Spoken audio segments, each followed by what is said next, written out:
Hey guys, my name is Anthony Bandiero. I'm joined by two incredible search and seizure instructors for Blue to Gold Law Enforcement Training, bringing the Search and Seizure Show. You're probably watching this on YouTube or listening on Spotify and all the other podcasts. So let's introduce ourselves real quick. Again, I'm a senior legal instructor for Blue to Gold Law Enforcement Training. We just got done doing a webinar on traffic stops and canines, and now what we do is after our webinars, we roll into the Search and Seizure Show. Some ground rules here: we answer your questions live. We have an audience right now where if they want to ask a question, they can just turn on their mic and we'll listen. It's almost like a radio show. And Zach and John are going to answer the questions for the most part, and we're going to do our best job. We also have a bunch of questions that I have on my iPad here from people that couldn't attend today, and so forth. John, you're the most senior instructor at Blue to Gold Enterprises. Introduce yourself. My name is John Wayne, attorney and senior legal instructor with Blue to Gold Law Enforcement Training. I've been doing this a little over 2 years now, and I have the honor and the privilege of traveling across the country and training law enforcement officers on search and seizure law. Prior to this, I did 10 years in Arizona law enforcement. I worked for a suburb of Phoenix. We had about 200 officers, about 200,000 citizens at the time I left. I have been a bar certified attorney since 2011. So the whole time I was a cop, also an attorney. Yeah, you know, and you went to Pepperdine. You're a little bougie to me. I don't even know why I even like it. That's why I just connect more with Zach, because he's more of a man of the people. You know, he's not no Malibu. You know. Anyway, hey, Malibu rum maybe. Okay, Zach, who are you? I'm Zach Miller, legal instructor with Blue to Gold. I was a law enforcement officer for 19 years, and I've been doing legal instruction in some capacity or another for about 15 years. I've been doing this full time for about 2 years. Yep, and you're in law school right now, and you'll be wrapping it up, you know, in the foreseeable future. Yeah. All right. So look, let's answer some questions. So who has a question? Emmanuel, you want to just kind of start this off? Look, guys, I know you have questions, and Kyle, let's do Emmanuel first, and then Kyle, then Andrew. So Rick, can you record this? We have Emmanuel, Kyle, Andrew, and Julian. Okay. Let's do Emmanuel. And Emmanuel, one question. I know you have a lot of them, and then we'll see if we have time for the other ones if you have more. All right, Emmanuel, you're on deck. Ellis, good evening. Hey, buddy. All right, let me kick it off. Yeah, I only have one today. I couldn't think of anything else, but it's not related to the webinar. All right. You get a civil commitment, either officer initiated or court ordered civil commitment, EP, we call them here in Maryland. Boom, you grab the guy, girl, you put them in custody, you take them to the hospital. You drop them off the hospital, you transfer the custody to the hospital, they take the paperwork, all right, good to go. 2 hours later, hospital calls. Hey, the person you brought in for the civil commitment, they ran out the hospital. Can you come get them? Can you go out and get them? Mm-hmm. That's happened here before. The hospital called us like, hey, the person you brought in for an EP, they ran out. Yep. Like, can you go get them and bring them back? Question is like, are we okay going back and searching for this person and bringing them back to the hospital? Or are we violating that person's Fourth Amendment rights because they don't want to be at the hospital? They're like, fuck this. I want to be free, you know? Yeah. In Las Vegas, we would arrest them for jaywalking, but let me hear what John has to say. John, what do you think? So this is tough, right? Because we went and we got a judicial order that says you will take this person and take them to this facility, right? I mean, that's what we're talking about. So we went through the established process, whatever it was. We took them to the facility, we dropped them off. And so ultimately the question is how far, I mean, how much longer does that authority extend, right? I mean, we did it, we fulfilled it. That's not going to be in any kind of a system anymore. If an officer stops them once they're released, it shouldn't still be showing that there's a valid commitment order, right? And so I think, but they do the Emmanuel in Maryland. Do you have to get these judicial orders like agreed by the judge, or is this all warrantless done by the officer and you just drop them off the hospital and they evaluate it? Either on scene, we're there, get a call for an EP, and we have reason to believe that, okay, yeah, this person needs to be committed, or we do receive them from the court and they're court ordered. So either or, it could be like deputy initiated or Right, right. It court can be ordered. warrantless or with that order. Okay. Okay, so John, you see a little bit of an issue because you don't have that order. Right. Um, And I think that we need to be careful of these things, right? Because like what you're talking about, Emmanuel, is in Arizona, we went to this thing where you could just go on and you could fill it out and say, yeah, they're talking crazy. It doesn't have to go through judicial process. And then the person who ultimately signs off on it and authorizes it, they worked at a mental health facility. They weren't necessarily a nurse. They weren't necessarily a doctor. And so I see a whole lot of abuse for that. And ultimately, if something does go wrong with you going out and getting this person again, the liability is going to be on you. So if you guys are going through the process where you're saying, hey, like I can do it myself and I can go out and I can fill out the paperwork and I can get it authorized, if that's the realm in which you're operating and you guys have done that, well, then you have a basis for doing it. So do it again. What do you think, Zach? No. Rookie move over here, Zach. Yeah, sorry. It's an arrest. I mean, definitely for Fourth Amendment purposes. And I mean, I can speak to Virginia. It sounds like we're about the same as Maryland. You can do the warrantless. The officer has to have reasonable cause to believe, you need those services. Or it can be issued, ours are issued by magistrates or judges. So I think it's effectively like an arrest. And if he's, as long as that order is still in Valid. place, valid, yeah. I think we can go seize him and bring him back. Yeah, look, Involuntary.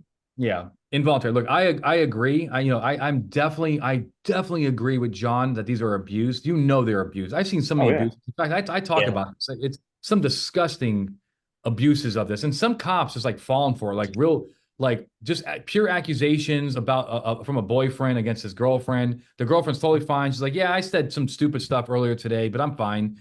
You're still going to be civilly committed. I don't like that shit, but at the end of the day, though, I mean, the way I look at this is that you have in Maryland, look, we're not Maryland attorneys, okay, but you do have this mechanism for a warrantless civil commitment, and you also have a court order, and you have this person running out of the hospital that clearly the doctor is telling you that I have not cleared them yet.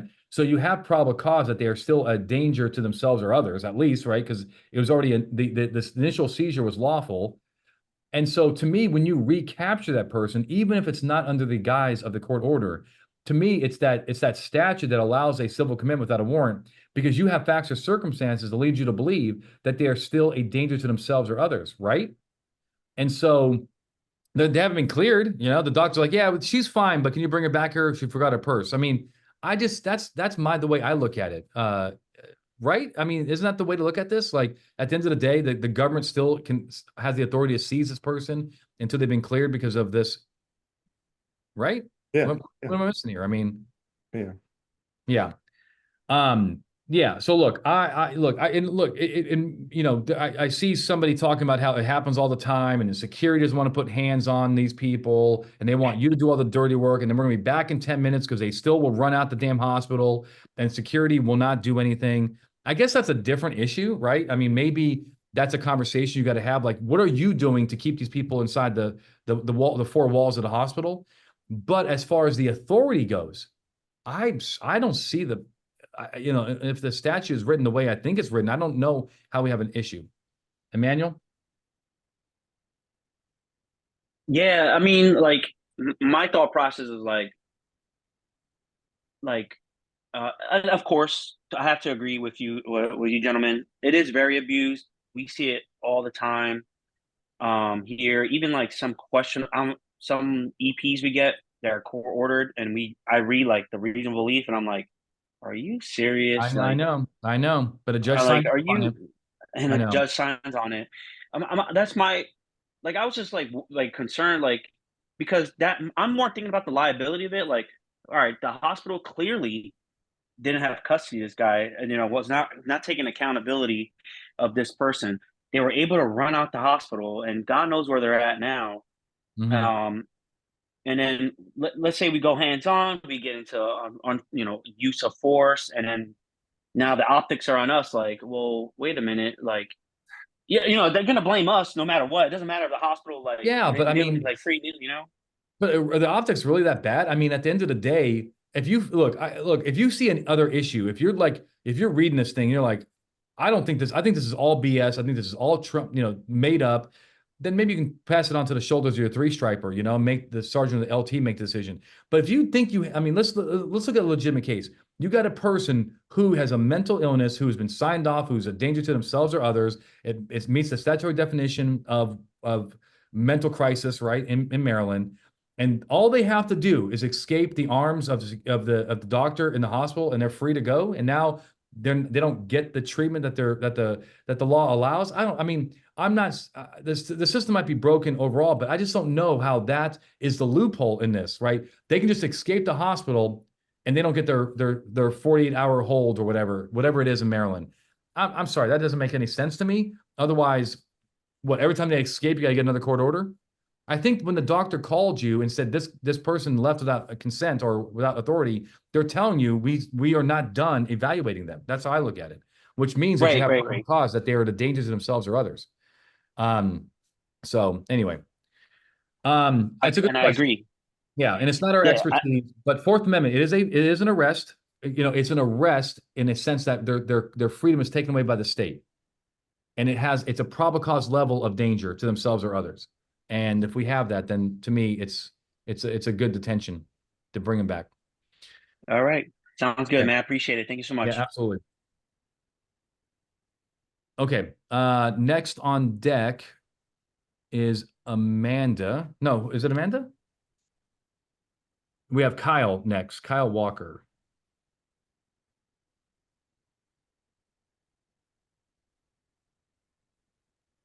All right, Kyle, you should see a thing for your microphone. And just for the people why Kyle's getting on here, just so you know, we do not have any access to videos. We cannot, under any circumstances, turn on your video, only microphone. So this is just a talk show. Kyle, are you there? Hey, John. Hey, buddy.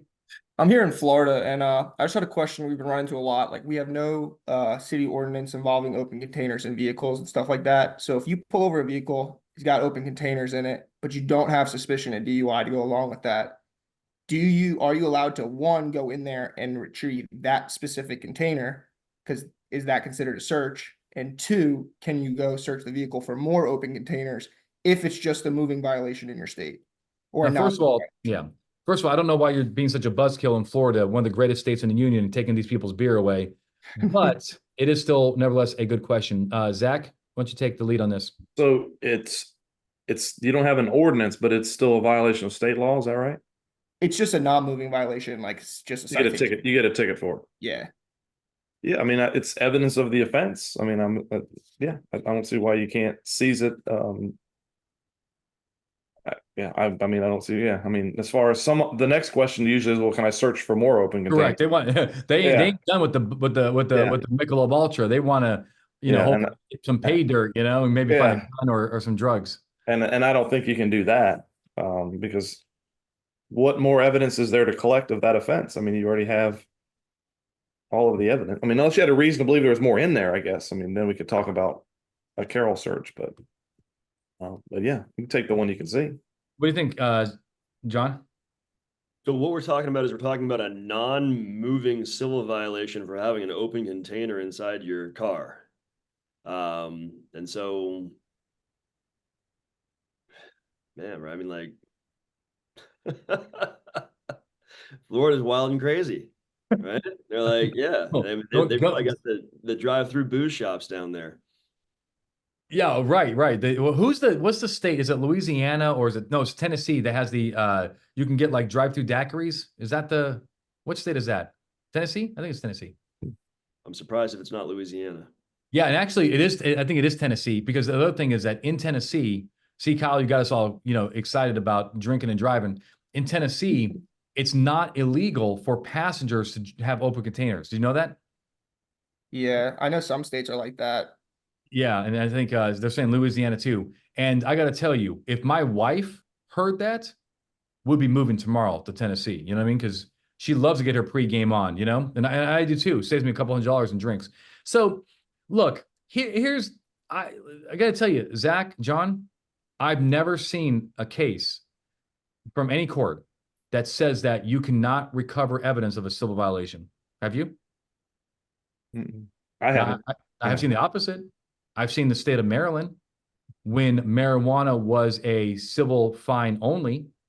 There was an appellate court that said that it doesn't matter that it's a civil only. Under the Fourth Amendment, it's still prohibited to possess, right? It's still a prohibition. Just because the state made it a fine only did not mean you can possess it, right? The marijuana now marijuana is legal in Maryland, as you know. But the court said that we could still seize the evidence. So to me, as far as the Fourth Amendment, I mean, you know, why aren't I don't see the Fourth Amendment? I don't think we're restricted because it's probable cause is probable cause. You know, it's a violation of some sort. And just because the state chooses to hit them with fines instead of jail, I don't think, right? I mean, look, then we have Atwater, and I mean, maybe it's not totally similar, but the seatbelt violation was kind of civil or fine only type deal, right? You never get any jail time, Yeah, but you can get arrested. but you can get arrested. Yeah. You know, Right. no, you better not contempt of cop a cop in Texas. You're gonna get arrested for a seatbelt violation. So I don't know. Look, I think it's petty. You know, just like we had the conversation last week, I think, when an officer asked us if you know, if there was authority to search a car if there was a 19-year-old with cigarettes, right? It is a violation of federal law to possess cigarettes, I guess, right? Possession of cigarettes is a crime. Not purchasing is a crime, or you know, or prohibited, but possession is a crime, I guess, of cigarettes, right? Is that true? I guess It is in Assume part- Virginia. You're under 21. yeah. So possession is an issue, civil, and people asking us like, "Hey, can we search the car?" I'm like, I guess, you know, legally it's no different than alcohol, but talk about petty. I would never do that in a million years. I would never search a 19-year-old's car for his pack of marbles. Right. But I guess push comes to shove, legal. I guess it's legal. Yeah. So Kyle, we at this point, I think the answer is we don't see a problem with it. You know, I think Zach does bring up a good point. Seizing that alcohol container is one thing. Searching for more alcohol, it'd be nice if you had a reason why you thought more alcohol was in there, but I think we're good with it. Thank you. I appreciate it. Yep, you're welcome.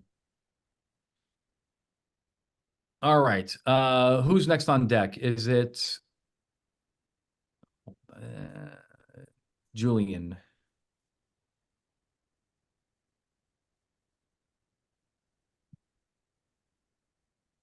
Hey, buddy. Hey, how's it going, man? Good, good. What state are you in? New Jersey. Oh, I'm sorry. Yeah, I know it's miserable, but it is what it is. It is what it is. I'm actually born in New Jersey, so I'm giving you a hard time. I was raised in okay. Las Vegas. Yeah, I was born in Long Branch. Oh, no, okay, nice. Exit 105, if I'm not mistaken.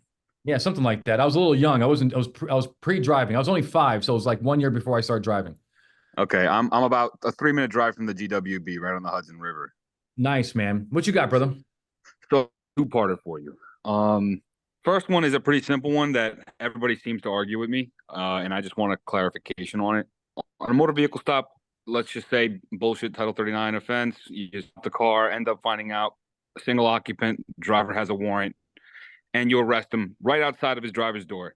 Search incident to arrest. Inside the car, yes or no? So look, okay, look, I'm gonna let John take this one first. But I think John may have some follow-up questions on that. But John, who loves teaching in New Jersey. Actually, you've had some pretty big classes in New Jersey, John. But anyway, what you got?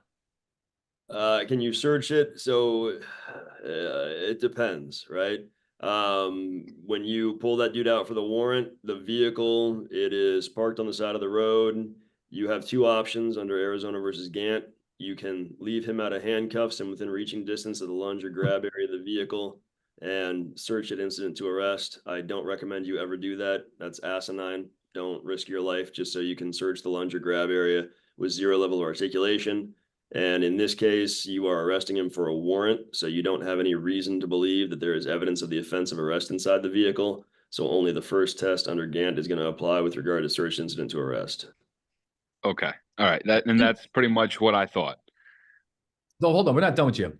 Because Don't this do is that. Because this is a very common issue, but wasn't there a footnote in Gant that actually said that cops should not do that? Do you remember that, Zach? Am I Yes. off? Yeah, after on the first prong, they said if officers intentionally leave the arrestee unsecured, I'm paraphrasing, but contrary to normal police practices, that might itself be unreasonable, rendering the search unreasonable. Yeah. It's like in Chimmel, like the search and arrest, where you move the guy around the house. Yeah, right. So you can Yeah. like search his dresser drawer, right? So John brings up a good point there. But here's the thing, Julian. I gotta tell you, can I just, I mean, look, I'm not trying to give you, but like my New Jersey cops, and I've taught in New Jersey for many years, and I'm a New Jersey barred attorney. They really like to play fast and loose with the rules. Would you agree with that to some degree? Like they like to ride that line, you know? It depends where, but Depends where, yeah. yeah, It depends yeah. where, yeah. So, and the reason I bring this up is because this is like a good example. Like, if the guy's out of the car and he's going to be handcuffed, just like John said, safety comes first, right? And the car is going to be left there parked, and there's no probable cause for the vehicle, so we don't have a search under wit. We're done, you know? But they want to call some kind of search and arrest, which we could do prior to 2009. Actually, that's actually not true. New Jersey had its own version of Arizona versus Gant before Gant came out. It's just that, you know, I don't know. I don't want cops to make that case law there, right? We already have like our problems there. We already have our courts kind of giving us a hard time, you know, and some things have been made easier with canine searches, and we now have somewhat of a motor vehicle exception in New Jersey now. I just don't want to ruin it. You know what I'm saying? So that's my only 2 cents I want to add there. But no, if they're out of the car and they're arrested, it's done. So Okay. New Jersey's only one of a couple states I've never taught in, but isn't there state law that says they don't recognize the vehicle search incident to arrest? That's correct. They actually had that before Gant. Yeah, they didn't recognize the Belton case. So that That's second correct. prong of Gant, excuse me, would that apply in New Jersey? I think it does. Evidence-based search? I think it does. I do teach that it does, because here's the deal. When they that case, whatever that case is, I think it's Eckel. Eckel is the name of the case. yeah, I think they're referring to that protective sweep issue, you know, or just like searching as a matter of routine because they were, you know, it was in their lunge area. They weren't really talking about search related evidence. In fact, I can say the opposite. Yeah. New Jersey, now New Jersey's actually kind of weird. They actually had a case, maybe Echo, that said you can't do the Belton type search, right? Hey, I arrest you from the car, I search your car. Right. But New Jersey has long held that if you have a reason to believe that evidence of DUI is in the car, you could search it.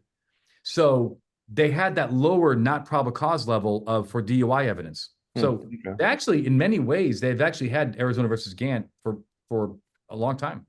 Right, but that's only where you can it has to be in areas where you can believe they could readily have alcohol accessible within the passenger compartment of the vehicle, correct?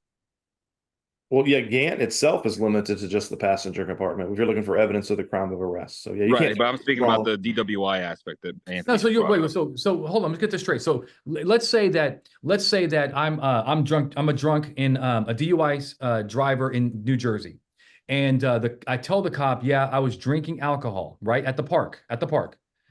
You know, and the cop says, all right, you know, he arrests me for DUI, but before he arrests me, he says, hey, where was the alcohol? You brought alcohol to the park? Yes, sir. Where is it? It's in the trunk, and my car is not going to be towed. Gant does not allow me to search the trunk for the evidence.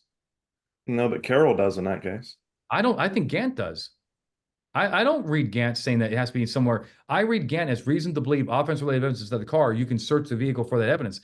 They say passenger compartment in the holding. I got to look at that again. John, is that how? Maybe that's how you read it too. That we can search the passenger compartment for the evidence of the. And hold on. There's other cases that come after Gant where they have searched trunks under If Gant. the trunk is accessible from inside the passenger compartment, there's case law that allows it. Like You mean like an South Carolina SUV, case. like a hatchback? Yes. Yeah, like an SUV yes. or something. Okay. Well, look, I have never taught that. I can tell you that right now. I've always taught, and that it seems reasonable to me. But I'm sorry, but if you have a reason to believe the evidence could be in the trunk of that crime, whether it's burglary tools or it's whatever it is, that I don't see why you can't open that trunk and get that evidence. So I mean, the me personally, if he admits to having the alcohol that he just confessed to PC. consuming, and he says it's in the trunk, I mean, I think me personally, I'm going to go in the trunk and get it. Well, Well, you're going that's to get it PC. because at least you have PC. You have That's right, Zach? PC. Is that Yeah. what you said? Yeah, that's PC. That's Carol. All right, I agree with that. I agree under those facts that even though alcohol in the trunk is not illegal in New Jersey, under these facts, it's evidence of the DUI. Right. John, what do you have a 2 cents on this before we end this conversation? I don't. I know that in Scalia's concurrence and in Alito's dissent, they make reference to the second prong applying to the vehicle. Yeah. I'm gonna research that again. I'm glad you brought this up, Zach, because I've never taught it that way. I've always said just go where you think the evidence is, kind of like a Right. Carol type Right. analogy.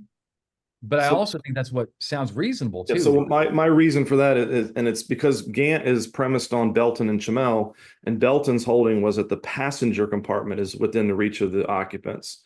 The first prong applies only to the passenger compartment. You can search the passenger compartment when the arrestee is unsecured and near the vehicle for weapons and evidence. And then so it's because it's premised on Belton, because they didn't overrule Belton, they just clarified Belton. Yeah. Belton's holding is the passenger compartment, and all the containers therein are within the reach of the arrestee. Okay. Okay. I'm not totally sold on that because I just don't think it makes sense to me that you have evidence that's in the trunk and you just can't get it now. You have to use something else. But I think that's something that I'm going to have to clarify, and I will eat crow next time we meet. Check out Thornton too, because Thornton's where Belton. Well, see, that's where I was going to go. Where Thornton Gant comes from. Yeah, I think Thornton is a good place to start too. Yeah. Okay. John's entertained by this. Go ahead, Julian. And then I just have another quick one that I recently had a situation with, and it pertains to the webinar that we just had with canines. Basically, traffic stop. I build my RAS, reasonable articulable suspicion, to call for a canine. He denies consent. I call for a narcotics canine. The narcotics canine comes, does not hit on the car. Then I'm thinking of calling for a bomb dog, which is specialized in weapons for gunpowder. Mm-hmm. I didn't because I wasn't sure if I was able to continue to detain them if I was extending the stop too long. Even though I built my RAS, I just didn't know what they had in the car, but I was fairly confident there was something in the car based off of several factors. What do you think, guys? John? So you're identifying reasonable suspicion, right? If I'm not mistaken, I wrote an entire report. I had about 12 reasonable articulable suspicions. I do like that. Bullet dot. I do like that. I do like that. Yeah. And so the question is, you have reasonable suspicion to believe that there is some kind of general criminal activity going on here. I think Precisely. there's a big difference between the factors that are going to support the idea that there's narcotics in a vehicle versus there's, a reasonable suspicion to believe that there's An illegal weapon, I guess. bomb in the car, right? Yeah. Oh, right. Or a legal gun. Okay, but I mean, I think the factors that go to narcotics could also support the idea of a weapon. But if we're the only reason why this came up as a thought to me was because after reviewing my MVR footage, when I asked the driver, "Are there any weapons in the car?" I got a reaction, but I didn't notice the reaction in the heat of the moment. I noticed the reaction after I reviewed the entire stop, and that's when I was like, "Shit! I should have called for a bomb dog. I should have not called for a narcotics canine." But I called for the narcotics canine just based off of that's just the first thing I always go for. Makes sense. Yeah. So you didn't have it at the time, right? So you run the dog doesn't alert. I think at that point under Rodriguez, you need to get back to the mission of your traffic stop. If you start seeing more indications, like you say, hey, are there any weapons in the vehicle? And the guy gives you those verbal fillers like, no. Right. Or, There shouldn't be. There shouldn't be. I love that one. There shouldn't be. or they start target glancing, right? They're target glancing in the center console. That's what I got. I got the target glancing, and I got the what? Repeat that again? Right. But Anthony, correct me if I'm wrong here, because we're talking New Jersey, right? We're talking New Jersey, and that definitely one of our outlier states. Yep. But if I'm seeing those things in the moment, I'm saying you've got RS to believe that the occupant is armed. Can you articulate dangerous? If you can. Well, look, I think we have a problem with the gun in the car. I think that because New Jersey laws are the strictest in the nation, and by the way, they're mostly unconstitutional. And I don't know if Julian agrees with me or not, but New Jersey has a ton of unconstitutional gun laws, but as an officer enforcing these laws, if we have reasonable suspicion, there's a gun in the car, and they're not owning up to it. In fact, this might work even in Nevada. It might work in Tennessee. If we have, a reasonable suspicion that there's a gun in the car, and they have all these deceptive indicators that they're like, no, because a lawful person like I carry a gun in New Jersey because I have Leosa. You know what I mean? So, but I tell the officer, yeah, there's a gun in here. What's the beef? It's right on my person, whatever. But if he has these indicators that there is a gun in the car, target glancing, and there shouldn't be a gun in the car, whatever, and it's New Jersey, that's going to be a felony. So, right? I mean, so I think that he may have reasonable suspicion under these facts. I would agree. And especially like you're talking about, we've got these draconian gun laws in that state. Yeah. This is going to be more of your application of like the Ninth Circuit's application where they say armed equals dangerous, right? Yeah. So yeah, you got the protective sweep of the vehicle, you got the frisk of him, you got the protective sweep of the vehicle.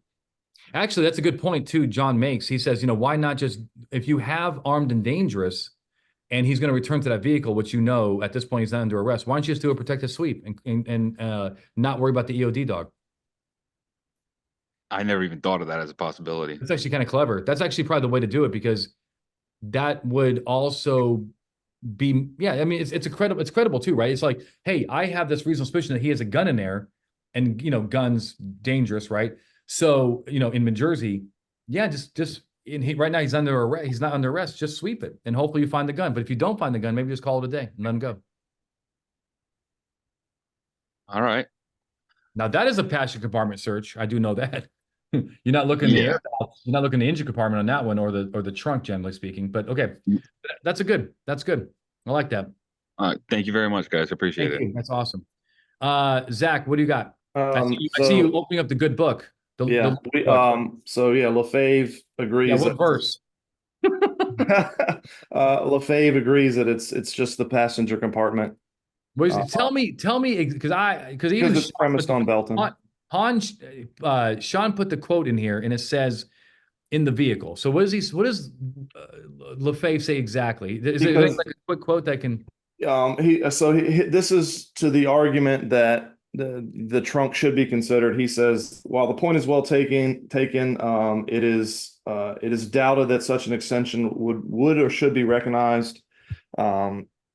It's the Gantt evidence search for evidence rule is likely to be construed to permit the kind of search allowed by Belton only, which is a passenger compartment search.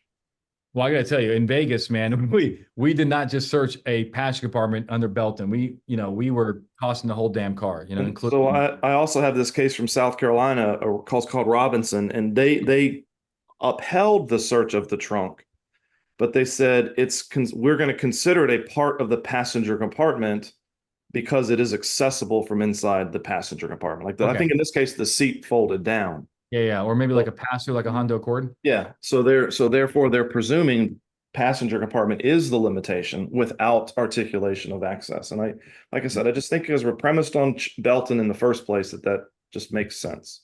We're also searching on a lower standard than probable cause. I'm going to call Alito tomorrow. I'm going to call Thomas. I don't think Wayne Lefebvre got this right, but no, but look, that kind of helps. Something still, I wish it wasn't right, because it just doesn't feel right to me. But also, what's the Sanders case, John? We're asking about protective sweeps in vehicles. Well, why not just put Michigan versus Long in there? It's coming right now, man. It's coming right now. Sorry. Let's go Andrew next. All right, good stuff, Zach. Thank you. Mm-hmm. Oh, this is we have, I think this other guy was calling. Is this Andrew calling me? Hold on. Hello, this is Anthony. Hey, Andrew, hold on 1 second. Yeah, I guess Andrew without the mic. I forgot. Hey, Andrew. How you guys doing tonight? Good. Are you? So it says South Carolina. Is that where you're from? Yeah. Okay. What you got? So mine is less of a seizure of a person and actually nothing to do with a traffic stop, but it is a seizure. So the incident was basically a fight in progress with guns. We go out there, it's at a club. like 30, 40 people in the parking lot trying to figure out what's going on. Everybody's filming, no problem with that. One of the drunks comes up with her phone filming, but she's got the flashlight on her phone. She keeps putting it within probably 5-6 inches of one of the deputies' faces. Can you not temporarily seize that phone due to officer safety issue with her putting the light in the deputy's face? Basically blinding him at that point so he can't see past the phone. Is that legal, or is it still like First Amendment? So your obstruction statute, do you know what your obstruction statute says? we have more of a hindering statute, but yeah, it's kind of the same thing. Yeah. So I like to look, we don't know exactly, your hindering statute, but I have some good, I got some good advice on this that I think generally the courts agree with. So Zach, you want to kick this off? Yeah, I think the obvious would be, I'm assuming we've told her numerous times to knock it off, right? Yeah, And we got she's doing it. at least 3 times. Yep. At least 3 times on camera, body camera, where we told her we don't care if she films. Yep. But she can't put the light directly in the officer's face. Yep. I think, and I'm imagining in most states, obstruction hindering statutes, this would qualify. It's a physical act. It's definitely interfering with your investigation. So probably the easiest route is just arrest her. But if your question was, can we take her phone? And I think, yes, I think this would be under these circumstances, I think it would be a reasonable thing to do, for safety and investigative purposes after multiple warnings, to take the phone, not to search it, not to prevent her from recording, but to prevent her from shining the light in your face as she insists upon doing. Yeah, there was no search of the phone or anything like that. Yeah. The phone was just taken. After about 3-4 minutes, we get the phone back. But the question is basically just, is the seizure of that phone even temporarily lawful under I think it is. officer safety? Just out of curiosity, did you turn off the recording? Probably not, right? I didn't go into the phone to do anything, so I don't know if the recording was still there or not. I would like it. First of all, I'm totally with Zach on this one. I think this is, this is absolutely within the rights of the police officer to do, their business, right? It's white light at night. It messes up night vision. It's also physical obstruction. You physically got this person in your face. They have a right of gathering information, but they don't have a right to be in your face like this. But I just wouldn't turn off the phone. They'll just put it down on maybe inside the passenger seat or something in the car, just to show the court that it's not that they're recording. I don't care about that. It's the white light in front of my face. Yeah, there were probably, I'd say 6 to 7 other people that were recording. A couple of them had lights on their phones, but they were off at a distance, several feet away. Not an issue. We didn't have any issues with that. It was the one person that was putting it in the officer's face. Yeah, absolutely. That's not legal, man. I mean, shit, that's not legal in a non-officer's face. Don't put the light in my face either. If I'm at, a concert or something, don't put your white light in front of my face. I mean, I'm trying to enjoy the concert, the tribute band. What do you think, John? Do you have any problem with this? I have no problem with it. I'd go assault on a law enforcement officer. Okay, you're from Arizona. You don't, dude, let me tell you something, Andrew. Whenever you ask a cop from Arizona what to do, it's a thumping's gonna be involved. I mean, they don't play in Arizona. Okay, he's gonna get him for the guy's going to prison for what he did to that cop, and there's probably some truth to that. Is he putting the officer in reasonable apprehension of imminent unlawful contact or unwanted contact? No, come on, John. Are we saying that now this is an assault? Yeah, but you're gonna bonk me on the head with this damn thing? Is it really reasonable? I don't know. Can we? Hey, we got a straight up Donnybrook going on here. I'm separating these people. This dude's over here bleeding, and this chick's just up in your business. Like, I'm 5 inches away from your face. Yeah, but they're recording. I don't think you're going to be thumped on the head with the phone. I don't know, but you know what? You were a SWAT operator, and full kitted out. You know what I mean? You're going to hit the Kevlar helmet with the. I know you don't arrive on scene without the Kevlar. So, Andrew. Don't listen to John. Okay. Don't hit him. Please do not arrest these people for assault or, attempted assault on a PO, and send them to the penitentiary. Just take the phone or what Zach says, if they don't stop, maybe arrest them, but okay. I appreciate it, guys. You're welcome. Good night.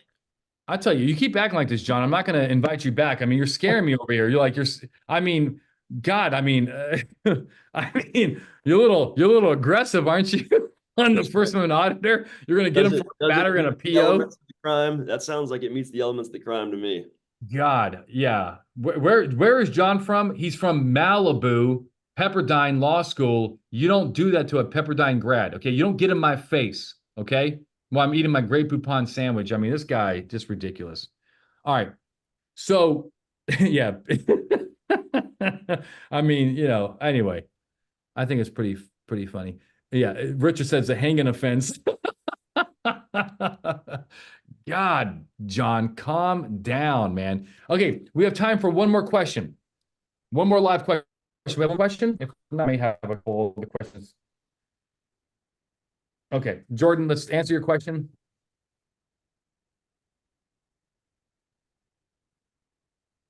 Oh, call. Okay, I got you. You got my phone number? Did Amanda have a question, Rick? Here, oh, look. Oh, I thought it said Arizona, it's Alabama. Hold on. Hey, buddy. Hey, this is Jordan. Hey, buddy. My question was, I kind of missed out on a slide, I think. The Cornejo. Yeah.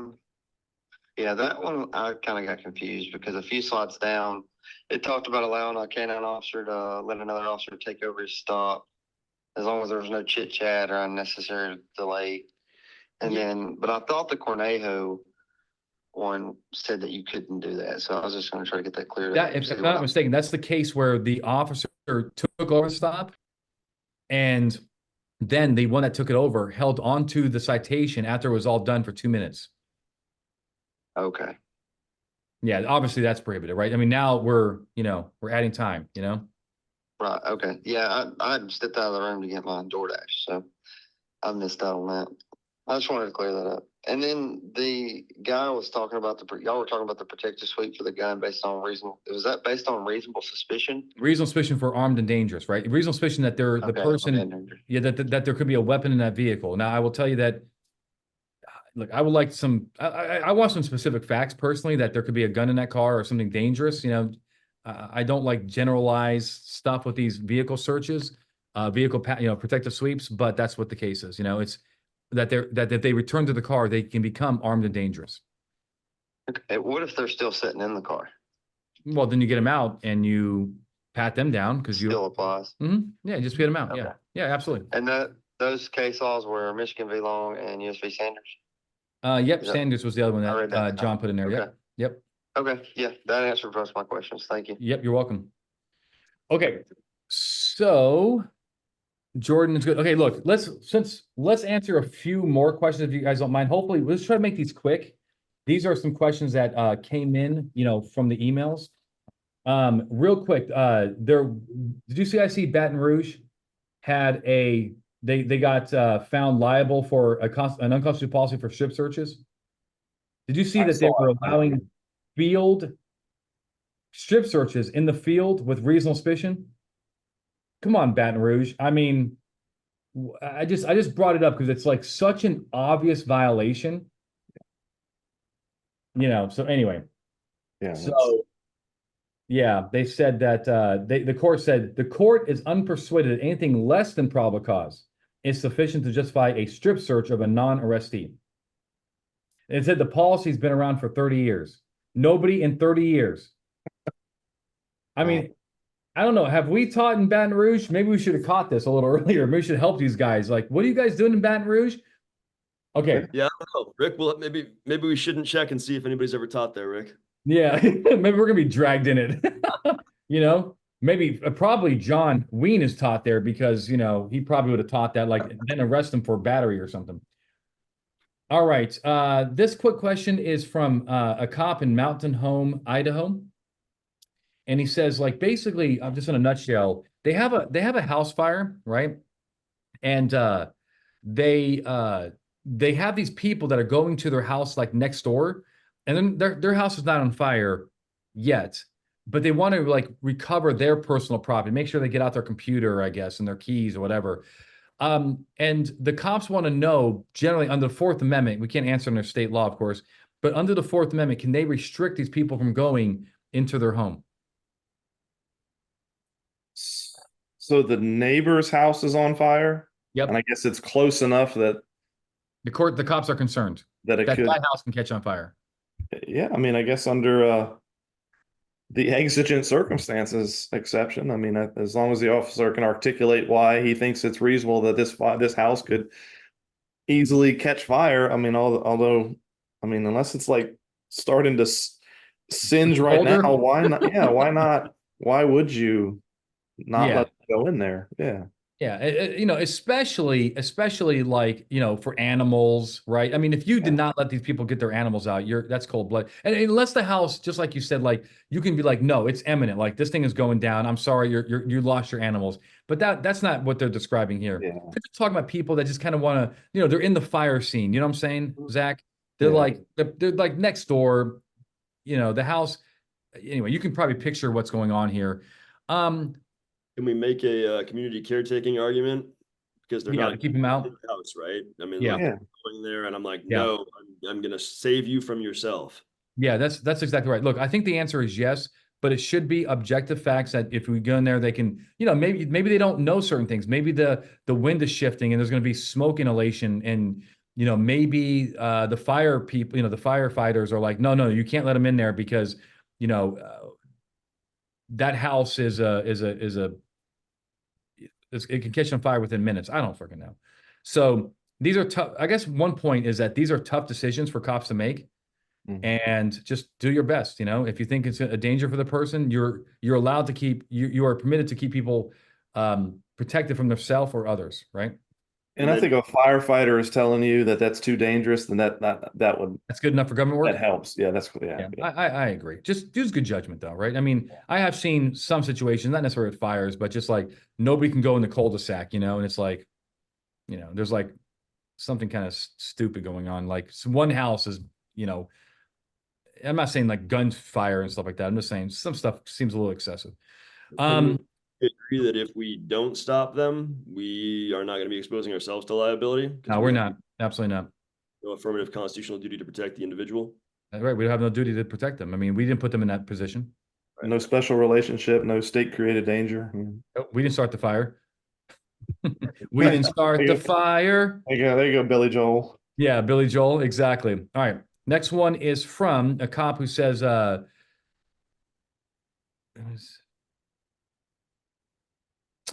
look, this one is about, we've talked about this before. This is a cop from Nevada, and he's talking about like in Nevada, we can't really arrest people for shoplifting for petty larceny unless there's something else going on, like they're not identifying themselves, or the crime will continue. Like they're like, yep, right when I leave this one, I'm going to Walmart and steal more stuff there too. And so you got to kind of let them go. But what if they have that shoplifting evidence in their backpack? Can we do a limited search for that shoplifting evidence before we kick them loose with their citation? Yes. Why? Different justifications. You're saying they're in Nevada? Yeah, they're in Nevada, yeah. Well, I know there's the Iowa case law that says you can do, a limited search of the person as long as it's under arrest-like circumstances and they know what's happening and it's a limited intrusion. Limited, yeah. But there's some California case law that deals with the same thing. There's some Colorado case law that deals with the same thing, that says if you have if you have like a statute that says this is not an arrestable offense, well, then that takes away a very valuable tool for law enforcement. And so in those circumstances where your statute actually dictates you will not take this person into custody, it allows such a limited search. And then ultimately you can make the exigency argument if you have nothing, from lower court that supports you based on where you are, that if they are released, they will go and destroy that evidence. And we know. No, I disagree. I just think that the way you handle it, don't search them, cite them for the offense, and just tell the prosecutor, hey, by the way, when you bring them to court, give them a subpoena ducis tecum, right? To bring in that stolen merchandise. Isn't that the way we handle this? The reason I bring that up is because I saw a case or some kind of journal article about that. Like you can't, like you're never gonna see that stolen sweater again. Like you give them a deuces tookum, like they're never like, which is they're being funny, right? Like just give them a deuces tookum, which is for those people who are watching. That is a subpoena that tells a witness, I guess a defendant, to bring in, you can do it for defendants, to bring in certain things with them, right? Unless they incriminate themselves. But the thing is, like, it's kind of funny because obviously you're never going to see that stolen merchandise again. So yes, you grab it and go, but it is a limited search. You agree, Zach? Yes. Yeah. Yeah. The Ninth Circuit I could case- elaborate, but you want to keep these brief. So yes. Yeah. Let's keep them brief. So, but one thing, the cop did ask for a citation out of the Ninth Circuit. There is a case called U.S. versus Snipe, SNIPE, which talks about recovering marijuana when California was a cite and release state for marijuana, and the court upheld the grabbing the marijuana and kicking the guy loose. So I don't know why shoplifting is any different. All right, a New Jersey case from Passaic. Searching a vehicle after the driver flees from a fleeing or crashed vehicle, right? If you pursue a vehicle and the driver flees and crashes, would that be considered abandoned and now the vehicle can be searched? Yes. I mean, it's abandoned in the Fourth Amendment sense of the word. To me, that's the quintessential example of abandonment. Yeah. So it's not a search in the constitutional sense of the word to search through the car. Yeah. He's basically relinquished his standing. interest. Right. You agree, John? Running away from the car and saying "not mine," I'm getting out of here. Would that be an objective reason to believe that the person should not expect any privacy interest in the car? That is absolutely purposeful abandonment. Yep. And New Jersey does recognize purposeful abandonment. Absolutely. That's one thing New Jersey is good on. In fact, they just had look, I know we're trying to keep these short, but real quick, they just had a New Jersey Supreme Court case. It may have been from the appellate division, but anyway, where a guy was detained at Union Station. He had a backpack with him. The cop told him he had a warrant for his arrest. He flees. He leaves the backpack where it was, and the cops searched and found a gun. And they said abandoned, right? He would love for cops not to search his bag, but he shouldn't expect it. Okay. This is actually another New Jersey. So this is this is a question is, can you arrest somebody for obstruction when somebody refuses to identify themselves and they are subject to summons? I can answer this because I actually did research this with Tom Shea, one of our New Jersey instructors. New Jersey does not have a stop and identify statute, but it does have case law that basically hindering law enforcement process or whatever it is. I should be better on this, but it's like you basically are, if you need that ID, if you need it for your investigation, and they don't provide it, it's basically hindering a police officer, and that can be a citation or an arrest under New Jersey law. So when the cop says if they don't provide their ID for a summons, that is quintessential hindering a police officer. They cannot do their job without your ID. So you have no option but to arrest them, because otherwise everybody gets out of summonses in New Jersey but not identifying themselves. The last question is from Fort Worth, Texas. So this is actually a pretty good one, guys. So I'm on a tactical team tasked with completing high-risk operations. So he's kind of like, a John Wayne. And we often deploy barricaded suspects. We utilize surround and call out tactics. The most common resolution is the subject surrenders outside the residence. Now, the arrest usually doesn't take place inside the residence. They're calling out the person to them. Can we conduct a buoy search? Protect the sweep, right? If the house is going to be either well, he says three things. Like, usually we do it with consent. We try to get back into the house with consent. Maybe like a witness is there or a co-occupant. We try to get into the house and do a protective sweep with consent. So far, so good. Or we want to sweep it to secure it for a continuing investigation. Or we want to enter it to secure it for a warrant. Okay, let's talk about the first thing, okay? We got the guy in custody. We have nobody else, there's no witnesses, we don't have anybody outside the house that can give us consent. Can we go into that house as a matter of routine to sweep it because we're gonna get a warrant? Yes or no? John? No, as a matter of routine, absolutely not. Okay, you're gonna need what to get into that house? If you want to lock it down for a warrant. You want to lock it down? Well, you're going to need to have at least reasonable suspicion to believe that there is evidence of a crime inside while you're conducting your investigation. And then if you're freezing it in anticipation of a warrant, you're going to need to get that PC. Okay. Go get a warrant. Okay. So you have the PC, but you have to have a reason to believe that somebody could destroy evidence, be a danger to the cops and so forth. Well, are we talking about going through the house? What are we talking about? No, I'm sorry. I just want to, the cop just wants to go into the house and sweep it for people before he gets this warrant. Okay. Yeah. So yeah, if you what you're going to need to do is if you're trying to lock that house down, right? Entry and exclude. Entry and exclude is highly scrutinized. So you're going to need to be able to articulate that there is PC inside the home.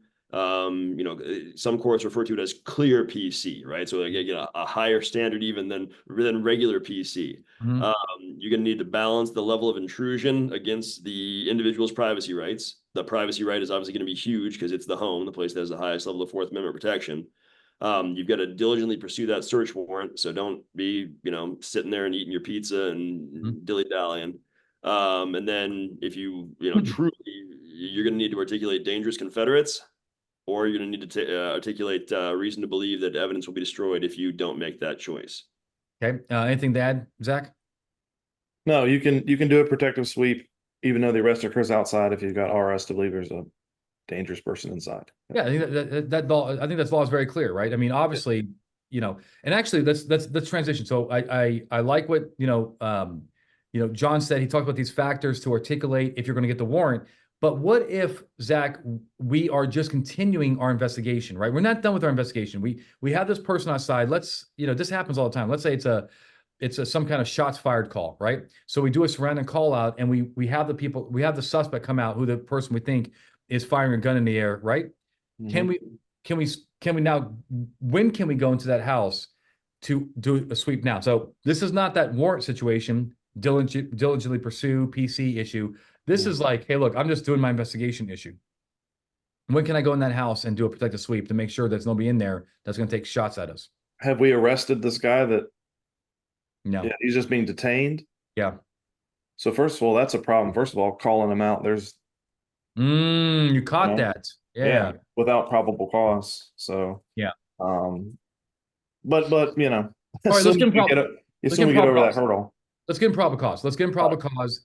Or let's get him probable cause. There's shots. There's celebratory firing in the backyard, and we have probable cause that the person in there did it. So we don't want to go up, for whatever reason, go up to the door and knock on the door. So they come out. We have our suspect. We want to go into the house and sweep it with reasonable suspicion that there's somebody inside. Yes, but not without somebody else inside. Okay, not without So I think if you're looking at it from the viewer's point of view, they may be like, whoa, probable cause, reasonable suspicion, right? So would you agree with this? Reasonable suspicion generally does not allow you to do a surrounding call out, right? Because correct, they're in their home and reasonable suspicion doesn't, allow that. But then, probable cause is where we're at. So we have probable cause. We can actually call people out. Probable cause plus what? Exigency. Exigency, yes. So it's not just probable cause. This is the, Surprise, Arizona Police Department, right? Come out, your hands up. Okay. Then they come out. And then you see somebody peeking through the window. This is a shots fired call. Somebody was shooting in the air and so forth. You see somebody peeking in the window, looking at law enforcement. And plus the shots fired, all that kind of stuff. Do you think that is reasonable suspicion to clear it and get that person, detained temporarily while we figure things out? Absolutely. That's absolutely. John? Yeah, that's textbook Robert versus Huff right there, right? So Robert versus Huff, 2012 case. And what that said, United States Supreme Court is if you have an objectively reasonable basis for fearing that violence is imminent, which based on the facts as you're describing them, I would say you do, you can make an entry into that home and to secure it. And it's this idea of officer safety, but we're not just calling it officer safety. We're articulating all the reasons why we have an objectively reasonable basis to believe that that the threat of violence is imminent. Yeah. And we're talking Texas, right, Anthony? And this is a question that somebody submitted to us. Was this from Texas? Yeah, I said Fort Worth. Yeah. Mm-hmm. Okay, so Rios versus State is 625 S.W. 3rd 488 Texas App 2020. Great case on point here, right? We're talking about we're making that arrest on the front porch of a house. and the officers can articulate, yep, dangerous Confederates inside the structure. They do a protective sweep throughout the structure, and the officers do a fantastic, absolutely fantastic job of articulating all the factors that support them doing that. Awesome. Awesome. Guys, I think we really did a lot of, this was a great show. I hope you guys agree. I think we answered a lot of questions. Zach, before we go, do you have anything to add? No, I think we covered some good ground tonight. I appreciate the opportunity. Absolutely. John? Thank you guys all for being here. It's actually absolutely an honor. I appreciate you guys taking time in your evening to sit in here with us and walk through some of these. And if you guys are interested in having us out to your agency, please do it, right? We'd love to come. If you want to host, get us out there. This is valuable information, and it'll save you a lot of money in liability, reduce liability, and keep your officers safe. Yep.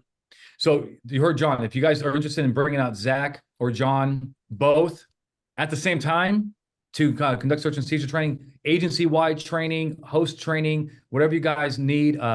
They also have on-demand training. Email training@bluetogold.com. I repeat, if you want anything from these guys, training@bluetogold.com. And we hope to help you get it right every single time. Until next time, my friends, stay safe.